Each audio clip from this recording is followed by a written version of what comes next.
Yoga is the meditation on the Super Soul. Last time we had a discussion on chapter 5, which was more about Karma Yoga, renouncing the results of one's work. There are many different types of yogas. Today we'll learn about Dhyana Yoga. Yeah.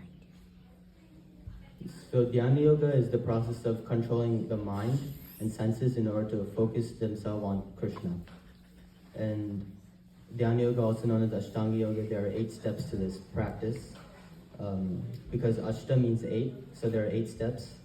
The first step is Yama, and that is the reducing sense gratification desires. Next step is Niyama, and this is daily rituals, practicing daily rituals. Next is Asana, that's posture. This is what most people think is yoga in today's society, especially Western society. This is just one step of yoga, and this is making many different bodily postures so that when you're meditating, you won't get any bodily discomforts. And this is also very good for the body's health. Next is pranamaya, and that is the controlling of the breaths. So that's lowering the intake of every breath, lowering intakes of breaths. And this is also known to increase the lifespan of a human being. Next is pratyahara, and so this is when the senses are not concerned with any external affairs, but more focused on the inside heart and mind. Dharana is concentration, where the yogi is concentrated on the mind.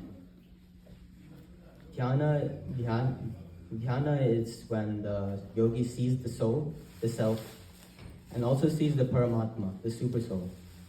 At this stage, there's also a big danger that if a yogi sees the super soul within himself and thinks he's the super soul, then they can get illusioned by pride, and that can really destroy their process of yoga. And the way I thought of it is as in a snakes and ladders game, the very last snake you'll see in the very end of the game, a big snake that'll push you down to the beginning. So this is like that big snake that can ruin your bhakti or yoga. So the last step is samadhi, so that's mukti. Krishna describes to Arjuna what are the habits of a dhyana yogi. He says, Yuktaharasya viharasya yuktachetasya karmashu yuktaswapna vibodasya yogo bhavati dukkha. He who is temperate in his habits of eating, sleeping, working, and recreation can mitigate all material pains by practicing the yoga system. So, for people who are not interested in spirituality, they can see that yoga is also good for the material body because it prevents you from it helps you from eating too much, sleeping too much, mating or defending. But Prabhupada describes in his purport a Krishna conscious understanding of this, that eating too much, sleeping too much, working and recreation can also, doing these activities too much can cause a hindrance in our bhakti. And he gives an example in his purport about Haridas Thakur, who used to chant his daily 300,000 names of Krishna before accepting prasadam and taking sleep. So for such a devotee, every single moment that is not spent toward Krishna is a waste. And so that's why naturally in Bhakti Yoga, eating, sleeping, working, and recreation is minimized naturally.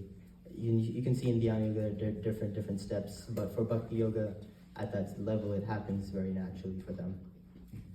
For us, what we can understand on a practical basis, what we can understand is we can start to spend little less time on this eating, sleeping, working, and recreation, and a little more time on Krishna. That's the way we can understand this.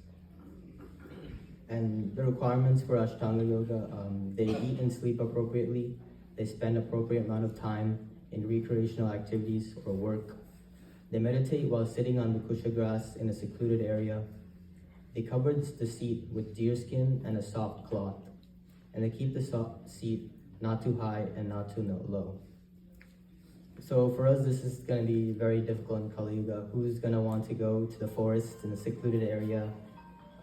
It's very difficult. Most of us don't even know what kusha grass is.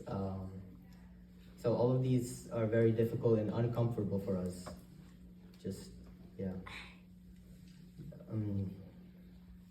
That's when Krishna, at the last verse of of chapter 6, he says, Yoginam api sarvesham vadgatena antaratmana shraddhavan bhajate yomam same yukta mato mataha. And of all yogis, he who abides in me with great faith, worshipping me in transcendental knowledge, loving service, is most intimately united with me in yoga, and is the highest of all. He says great faith. He says transcendental loving service.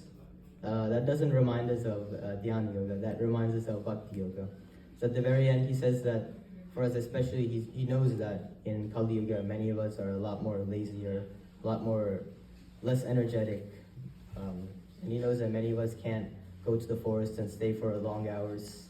And so he says that if you have transcendental loving service and great faith, that is the best process.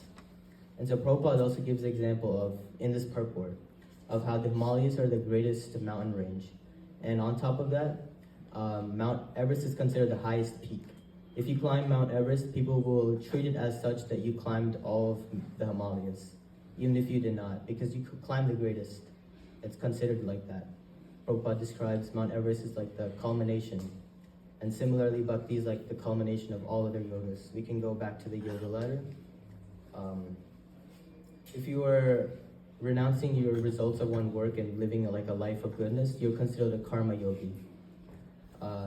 If you're meditating on the Brahman, you're considered a gnana yogi, like that. But all these yogas ultimately lead to Bhakti Yoga. So, yeah.